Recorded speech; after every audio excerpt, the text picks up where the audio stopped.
J'ai finalement réussi à faire démarrer le moteur de la Murciélago. Mais pas pour longtemps. On a dû l'éteindre directement après. Ouais. Et c'est parce que nous n'avons pas encore accordé les conduites de liquide de refroidissement. Mais aujourd'hui, nous allons savoir si la reconstruction du moteur a été un succès ou non. Et si c'est le cas, j'aurai peut-être même l'occasion de la conduire. Il me semble que j'ai acheté la voiture de mes rêves pas plus tard qu'hier. La Lamborghini Murciélago. C'est génial, c'est tout ce dont j'ai toujours rêvé. Elle a été abandonnée dans un entrepôt avec un moteur cassé et d'autres nombreux problèmes sérieux. Oublie le moteur, t'as fait une grosse erreur. N'ayant aucune expérience des moteurs de Lamborghini, mon père et moi avons tenté de reconstruire la voiture et le moteur en trouvant des moyens de réduire les coûts. Vous pouvez voir le logo Ford presque aussi clairement que le jour. Nous avons démarré le moteur dans la dernière vidéo. Mais le véritable test sera celui de la montée en température. Je ne peux qu'espérer qu'elle tienne le coup. Il est vraiment difficile de savoir par où je vais commencer. Parce que je vais probablement finir par faire une chose et devoir la défaire pour en faire une autre. La seule chose que je veux faire, c'est mettre cette voiture en température. Et pour ce faire, nous avons besoin de refroidissement. Et pour mettre du liquide de refroidissement, nous avons besoin de toutes les conduites de liquide de refroidissement. Donc je pense que c'est par là que je vais commencer, et nous continuerons ensuite. En fait, je vais commencer par démonter le pare-choc arrière. Et vous verrez plus tard pourquoi. Mais cela facilite l'accès à d'autres pièces, comme le support qui maintient le différentiel arrière sur le sous-châssis. Il y a un long boulon qui passe à travers le différentiel et la douille, puis deux supports de chaque côté qui le fixent au cadre. Mais nous avons alors rencontré un problème que seuls les Murciélago peuvent avoir. Voici le problème. Lamborghini fabrique ces petites choses. Au lieu de faire des choses qui s'adaptent à la voiture, ils font juste un espèce de support générique et ajoutent des cales. Donc j'ai serré sans cales. Mon père s'occupe de tout l'avant, et vous pouvez voir que ce support est très éloigné des trous dans lesquels il doit être placé. Parce que le différentiel tire le moteur vers l'arrière. Il faut donc que je mette des cales à l'arrière pour régler ce problème. Ouais. Il faut mettre des cales sur toute la voiture. Je dois maintenant desserrer les supports que je viens de serrer, juste assez pour que mon père puisse introduire les boulons du support de la boîte de vitesse, et une fois qu'elle est à la bonne hauteur, ajouter les cales qui proviennent en fait de chez Lamborghini. C'est sûrement un truc de Lamborghini, mais je ne sais pas. Peut-être que Ferrari fonctionne également ainsi. Mais il y a une chose que nous avons laissée de côté. Il y a un truc qui manque, et c'est le tube de transmission qui relie la boîte de vitesse ici au différentiel avant, là. Ce qui en fait un véhicule à 4 roues motrices. Mais apparemment, ces véhicules ont de meilleures roues motrices arrière. Elles sollicitent moins d'embrayage, sont plus légères, bien sûr, et vous pouvez vous débarrasser du différentiel avant et de tout l'arbre de transmission. Je vais commander un kit pour ça, mais pour l'instant, je pense que nous pouvons juste la faire rouler. Enfin, j'espère, sans ce tube de transmission. Et pour la faire rouler, tout ce que j'ai à faire, c'est de relier les arbres de transmission arrière des deux côtés au différentiel arrière. Lorsque nous aurons le kit de conversion pour la propulsion arrière, je pourrai également démonter le différentiel avant. Cela fait, il est temps de différencier où vont toutes les conduites de liquide de refroidissement et tout ce qui se trouve dans le compartiment moteur. N'oubliez pas que nous n'avons jamais démonté cette voiture et que comme nous ne l'avons jamais fait, il est beaucoup plus difficile pour nous de la remonter. Maintenant, les conduites du liquide de refroidissement sont toutes connectées du moteur au radiateur et mon père et Freddy commencent à remplir le système de refroidissement avec du liquide de refroidissement, bien sûr. Je pense que tous les fluides sont maintenant dans le moteur. On a aussi mis du liquide de direction assistée. Espérons qu'il monte en température et croisons les doigts pour qu'il n'y ait pas de liquide de refroidissement dans la chambre de combustion parce que si c'est le cas, nous verrons alors beaucoup de fumée. Vous êtes prêts? Ouais.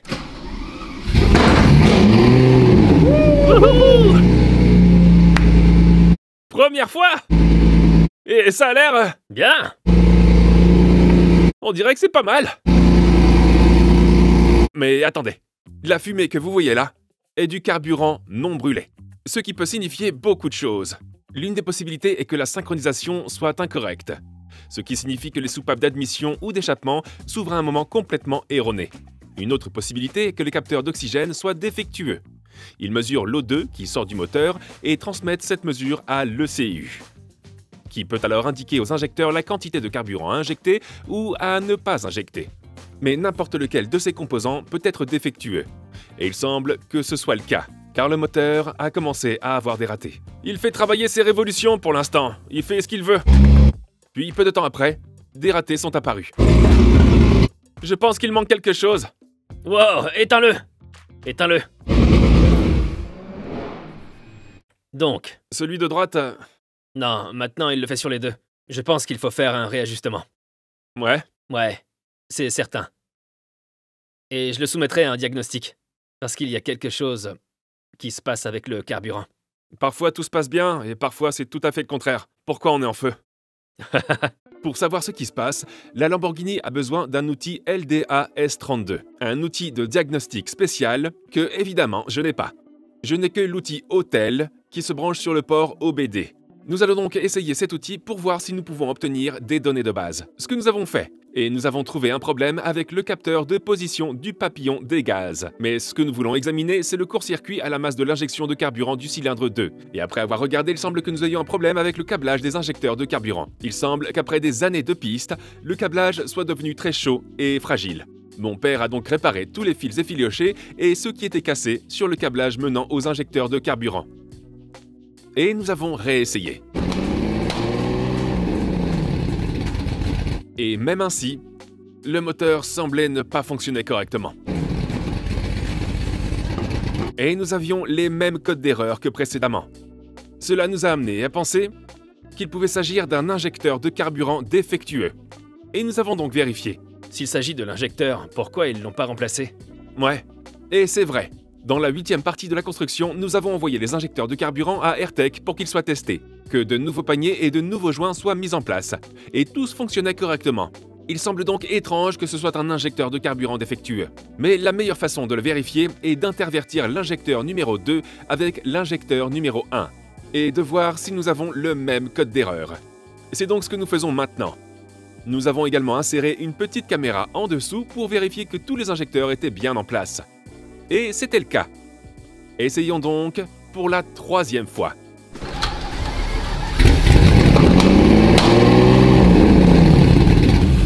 Encore le cylindre 2. C'est encore le cylindre 2? Ouais, donc c'est le câblage. Ou alors t'as remis le même injecteur. Toujours pas de chance, le message d'erreur était toujours pour le cylindre 2.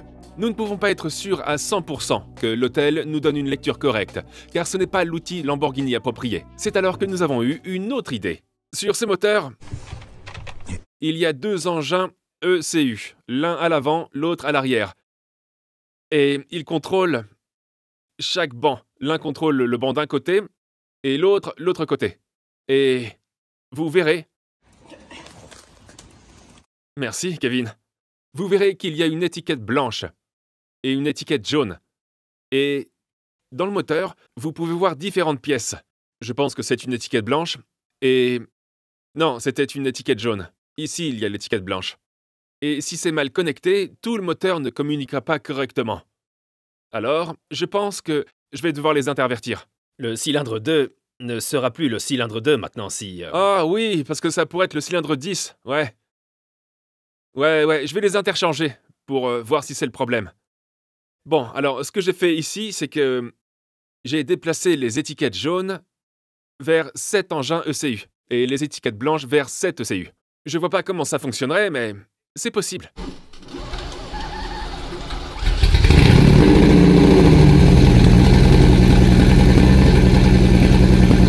Le moteur a ensuite démarré et il s'est mis à sonner beaucoup mieux qu'avant. Laisse-le tourner! On aurait presque dit qu'il l'apprenait. Et que le ralenti s'améliorait avec le temps. Il semble fonctionner un peu mieux! J'ai débranché l'un des corps de papillon pour voir s'il fonctionnait vraiment. Il a commencé à monter en régime, ce qui signifie que les autres corps de papillon ont fait un compromis pour le corps de papillon débranché, ce qui est une bonne nouvelle. Cela signifie qu'il communiquait avec tout le reste. Le son est bon maintenant! Le moteur commençait à avoir un bon son. Il était donc temps de le faire tourner.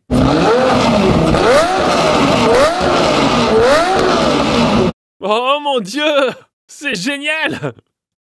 Je crois que nous avons enfin trouvé la solution. La Murcielago fonctionnait parfaitement. Il y a encore tellement de choses à faire.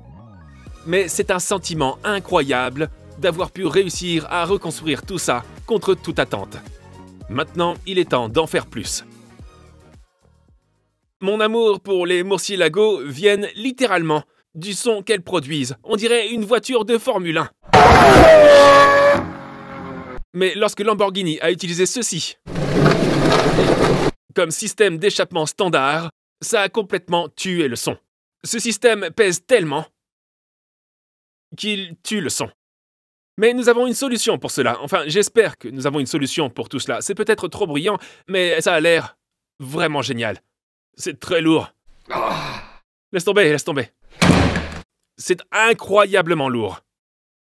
À l'intérieur de cette boîte se trouve le reste de l'échappement en titane que j'ai obtenu auprès de Carbonized UK. Et ces gars-là... Oh! Je ne vais pas encore vous montrer cette partie. Ces gars-là déchirent vraiment tout. Attendez de voir la section centrale de l'échappement que nous allons vous montrer dans une minute. Tout d'abord, nous devons mettre ces pièces en place. C'est donc la fin de l'ancien et l'arrivée du nouveau. Dieu seul sait ce qu'a subi cette boîte arrière. Et le seul moyen de le savoir est de vérifier la voiture à l'aide de quarts verticales. J'ai trouvé quelque chose d'assez intéressant. En haut du rapport de la Murciélago, tout semble aller bien. Il n'y a pas eu de fraude au kilométrage, le véhicule n'a jamais été enregistré comme volé, il n'y a aucune trace d'accident et il n'y a pas de crédit en cours. Mais lorsque je fais défiler le rapport, je peux voir l'historique complet de la voiture, y compris les éventuels changements de plaque d'immatriculation, et jeter un coup d'œil à ce changement de plaque. La plaque d'immatriculation était V999LAM. Et après avoir copié et collé cette information sur Google, j'ai trouvé de nombreuses photos de ma Murciélago verte, dont une à Londres. Elle a l'air si propre. Et c'était en 2008. Qu'est-ce qui n'a pas fonctionné? En revenant au rapport, je peux voir tous les tests de contrôle technique et chaque fois qu'un changement de propriétaire a été effectué. Je peux voir aussi le graphique du kilométrage et tout s'aligne là-dessus. Et bien sûr, elle n'a jamais été enregistrée comme ayant été accidentée. Mais si vous vérifiez qu'une voiture accidentée a été vendue aux enchères sur un site de vente aux enchères de voitures accidentées, il est plus que probable que vous voyez les photos de la vente aux enchères. Comme c'est le cas pour cette Range Rover. Si vous n'avez jamais vérifié votre voiture à l'aide de quarts verticales, faites-le en utilisant le lien dans la description ci-dessous et utilisez le code MAT pour obtenir une réduction. Vous découvrirez ainsi des informations étranges, voire merveilleuses sur votre voiture ou sur une voiture que vous êtes sur le point d'acheter. Revenons-en à l'échappement. La moitié inférieure est en place dans une certaine mesure. Elle n'est pas fixée car nous ne savons pas encore comment l'aligner sur le pare-choc. Mais il y a une partie supérieure et des soupapes qui fonctionnent sous vide et qui l'ouvrent et la referment. Pour l'instant, elles sont fermées, ce qui techniquement rendrait l'échappement plus silencieux, car l'air serait poussé vers le haut, jusqu'au silencieux qui se trouve ici. Attendez de voir. Ouais, regardez-moi ça, c'est pas cool? Le logo MA au milieu, 2 silencieux. Je ne suis vraiment pas sûr de l'efficacité de ce travail, mais c'est absolument génial. Et Chris, je vais te débarrasser. Fais les honneurs. Oh, regarde-moi ça! Je l'installe. Vas-y. Nous l'avons ensuite aligné avec le reste de l'échappement. Et bien sûr, comme il s'agissait de titane, nous avons nettoyé toutes les saletés. Puis, nous avons pris du recul et admiré. Ah, ça me semble absolument d'un autre monde. Il n'y a aucun doute sur ça. Je vis bel et bien mon rêve en ce moment. Je n'en reviens pas. Une dernière chose à faire est de connecter les lignes de vide pour ouvrir et fermer les soupapes. Elles se connectent l'une à l'autre et utilisent une pièce en T que nous devons guider à travers la voiture d'une manière ou d'une autre, mais nous garderons cela pour plus tard. Puis elles vont dans cette boîte qui est connectée à l'alimentation. Et avec un bouton, nous pouvons ouvrir et fermer les vannes. Et voilà. Elle s'ouvre super lentement, non? Ouais. T'es prêt? Ouais. Ouais. Ok, c'est fermé. C'est un 10 sur 10. Super. Je lui donne un 5. Sur 5. Merci. Ok. T'es prêt, Chris? Je suis né prêt. Tu te rends compte que ça va être super bruyant? Tu te mets le casque anti-bruit? Ouais, j'ai peur. Ouais, on immobilise. D'accord. T'es prêt? Ouais. Wow! Oh, j'y crois pas! C'est pas vrai! J'ai failli mourir! Oh, sérieux? Une super grande flamme est sortie et s'est dirigée directement vers l'extérieur. Il est en mode bruyant ou en mode silencieux? Silencieux! Il est en mode silencieux. Il a l'air d'être silencieux. Vas-y! Recommence!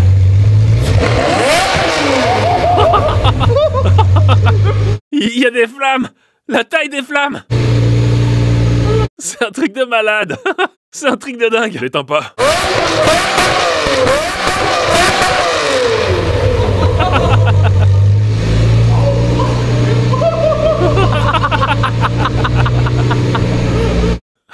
C'est tellement fort. Je suis content d'avoir mis ça en tout cas. On va avoir des ennuis pour ça. Oh, j'y crois pas. Oh, c'est tellement effrayant. C'est vraiment de la folie. Mais la raison pour laquelle j'ai enlevé le pare-choc en premier lieu était pour réparer le câblage du ventilateur. Si vous vous souvenez d'une vidéo précédente, nous avons découvert que l'entreprise chargée des courses sur circuit avait câblé le ventilateur pour qu'il fonctionne en permanence, à l'évidence pour maintenir le moteur à bonne température. Mais je ne voulais pas qu'il soit connecté en permanence. J'ai donc dû trouver 2 nouveaux connecteurs et les relier au faisceau électrique. Une fois cela fait, il est maintenant temps de commencer à remettre tous les panneaux de carrosserie sur la voiture, en commençant par le pare-choc arrière. Tous les panneaux sont en fibre de carbone ou en fibre de verre. Ça ne veut pas dire qu'ils sont légers. Tout est encore assez lourd et s'ajuste de façon étrangement merveilleuse. Regardez l'arrière juste ici, regardez à quel point ça fléchit. Mais c'est pour ça que j'aime les murciélagos. Il y a un problème, et c'est que cet échappement est en fait pour un modèle LP. Je pensais que ce serait exactement la même chose, mais on dirait que les embouts d'échappement, et j'ai mis le pare-choc pour les aligner, mais quand je les ai mis, ils sont un peu trop courts, donc il se pourrait qu'on mette le feu au pare-choc arrière lui-même. En fait, ils sont censés être à ce niveau-là, mais ils sont tout en bas. Alors, ouais, je les mets maintenant parce que je veux vraiment conduire la voiture, mais ouais. Les flammes ne nous aident pas du tout quand elles sortent par ici. Je pense que les échappements doivent être probablement à ce niveau. Je pense que c'est le meilleur choix. Mais c'est bon, on peut les faire rallonger. Et on aura résolu le problème. Mais bon, c'est la vie. On continue. Avec tout ça en place, je peux alors installer le panneau arrière, qui abrite les lumières de la plaque d'immatriculation. Mais je suis presque sûr qu'il me manque quelques pièces. Et nous y reviendrons dans une prochaine vidéo. Et ensuite le matériel pour les ailes de chauve-souris à l'arrière qui s'ouvrent pour un refroidissement supplémentaire pour les radiateurs. Le feu de freinage central est installé et les boîtes à air en carbone sont placées sur le côté du moteur. L'ensemble commence à ressembler à quelque chose. Je dois connecter les tuyaux des cordes papillons aux boîtes à air en carbone pour lesquelles nous n'avons pas encore de filtre à air. Mais nous aurons le temps de le faire dans une prochaine vidéo. Pour l'instant, je voulais juste faire rouler cette voiture hors de mon garage. Et enfin, mon père et moi avons posé le couvercle du coffre. Il ne nous reste plus qu'à faire la dernière chose pour que cet engin se mette en marche après avoir reçu un nouvel embrayage, à savoir purger l'embrayage. Papa cherche la poignée, je crois qu'elle est ici. Nous devons donc ajouter du liquide d'embrayage, qui devrait se trouver sous cette poignée. Ici, là. Ouais, comment on remplit ça? Par ce trou. Oh! Voici le réservoir. C'est un élément qui a été pensé après coup, n'est-ce pas? Ils l'ont mis pour se dire comment va-t-on faire pour remplir le réservoir? Et ils ont juste pris une scie et commencé à scier à travers la voiture, n'est-ce pas? Donc il va falloir changer tous les freins et tout le reste, tous les fluides. Je prévois de changer les freins et de faire la suspension, mais pour l'instant, nous voulons juste faire rouler cette chose, alors... Tu vérifies le remplissage. Continue, continue, continue. Ouais. Donc l'idée est de faire sortir tout l'air de l'embrayage. La conduite hydraulique qui pousse l'embrayage. Oh, et je vois qu'on n'a toujours pas mis le frein à main, mais on n'en a pas besoin pour conduire. D'accord, il y a un purgeur, il y a un mamelon de purge tout en haut. C'est assez difficile à voir, mais il y a un mamelon de purge tout en haut. On va le casser, je vais pomper la pédale. Les fluides vont descendre jusqu'à ce que tout l'air sorte et on devrait pouvoir avoir un embrayage. On croise les doigts. Allez, jeune homme. Bien, j'ai appuyé sur le bouton. Ouais. C'est bon? Ouais. J'ai continué à pousser l'embrayage vers le bas, pendant que mon père ouvrait le mamelon de purge, laissait l'air s'échapper, puis le bloquait, et je pouvais alors remonter l'embrayage jusqu'à ce que tout l'air soit sorti. Oh! Ouais! C'est bon! Trop bien! Il reste une dernière pièce à travailler ici. Et c'est la pièce la plus importante de la voiture. la porte de la boîte de vitesse manuelle. Et bien sûr le pommeau. Maintenant que j'avais une pédale d'embrayage, nous devrions pouvoir la déplacer. J'étais tellement impatient de conduire la Murcielago pour la première fois. Il ne restait plus que les dernières pièces à assembler. Ouais! Ah! Nous avons abaissé la voiture, mis le contact. Mais après l'avoir démarré, nous nous sommes rendus compte que nous avions un autre problème. Il n'y a rien qui se passe. Oh, la déception. Oh, quelle descente. Il semble que l'embrayage ne s'engageait pas suffisamment pour que je puisse passer une vitesse. Et si tu passes la première? Peut-être avions-nous mal purgé l'embrayage. Non. La deuxième? Oh, il a failli se bloquer. J'ai pas d'embrayage. Non. Il n'y a pas d'embrayage. Eh bien, il semble que nous ayons un problème avec l'embrayage. Et... apparemment la pompe. Plus fort! Voyons si on a quelque chose.